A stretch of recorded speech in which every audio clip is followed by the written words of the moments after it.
नमस्कार। आज के इस विश्लेषण में हम उस चीज को समझने वाले हैं जिस पर हमारी पूरी डिजिटल दुनिया टिकी हुई है। जी हाँ, हम बात कर रहे हैं ऑपरेटिंग सिस्टम्स की। कभी सोचा है ये जो मेटल और प्लास्टिक की मशीन होती है ये हमारे कमांड्स को आखिर समझती कैसे है। हम बस क्लिक करते हैं, कुछ टाइप करते हैं और फट से जवाब मिल जाता है। भाई ये जादू होता कैसे है? देखिए, इसका सीधा सा जवाब है ऑपरेटिंग सिस्टम, या जिसे हम शॉर्ट में ओएस कहते हैं। ये एक ऐसा सिस्टम सॉफ्टवेयर है जो हमारे यानी यूजर और कंप्यूटर के हार्डवेयर के बीच एक पुल, एक ब्रिज की तरह काम करता है। समझिए कि ये वो ट्रांसलेटर है जो हमारी भाषा को मशीन की भाषा में बदलता है। तो चलिए थोड़ा और गहराई में उतरते हैं और देखते हैं कि ये ट्रांसलेटर असल में करता क्या-क्या है। एक ओएस को किसी बड़े रेस्टोरेंट के मैनेजर की तरह समझिए।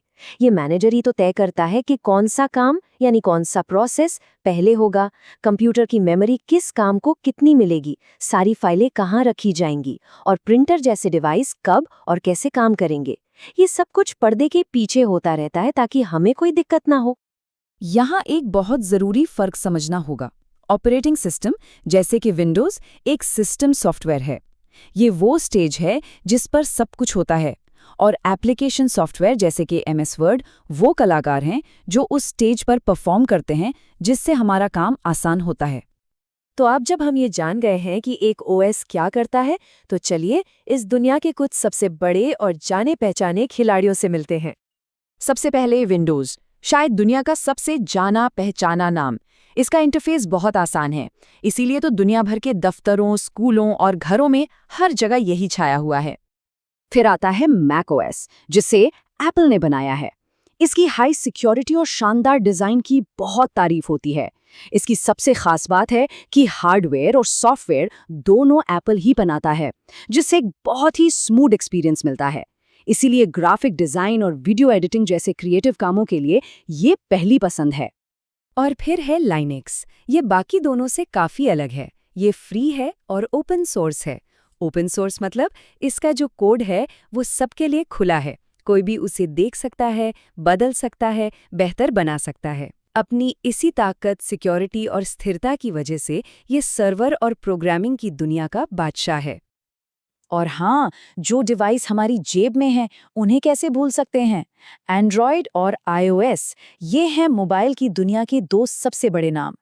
इन्हें खास तौर पर स्मार्टफोन और टैबलेट की टच स्क्रीन के लिए ही बनाया गया है। तो भाई इतने सारे ऑपरेटिंग सिस्टम्स तो हैं, पर हम इनसे बात कैसे करते हैं? यहीं पर एंट्री होती है यूजर इंटरफेस यानी यूआई की। अब देखिए, कंप्यूटर से बात करने के दो मेन तरीके हैं। एक है जीयूआई यानी ग्राफिकल यूजर इंटरफेस। इसमें आइकन, विंडोज और माउस का इस्तेमाल होता है, जैसा हम विंडोज में देखते हैं, एकदम विजुअल और आसान। दूसरी तरफ है सीएलआई यानी कमांड लाइन इंटरफेस, जहां हमें टेक्स्ट कमांड टाइप करने पड़ते हैं। ये बहुत पावरफुल होता है। सोचिए, जहां 5 क्लिक करने पड़ते, वहां बस एक कमांड टाइप किया और काम हो गया।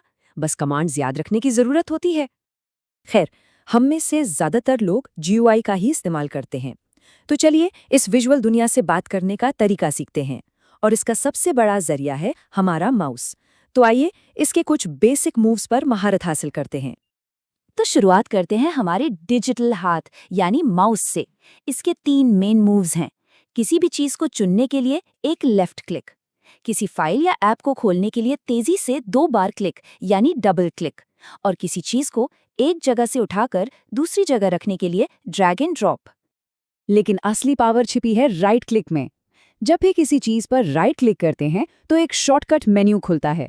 ये मेन्यू उस चीज से जुड़े सारे जरूरी एक्शन जैसे कॉपी, पेस्ट या नाम बदलना एक ही जगह पर दिखा देता है। इसका एक शानदार उदाहरण देखें। चलिए एक नया फोल्डर बनाते हैं।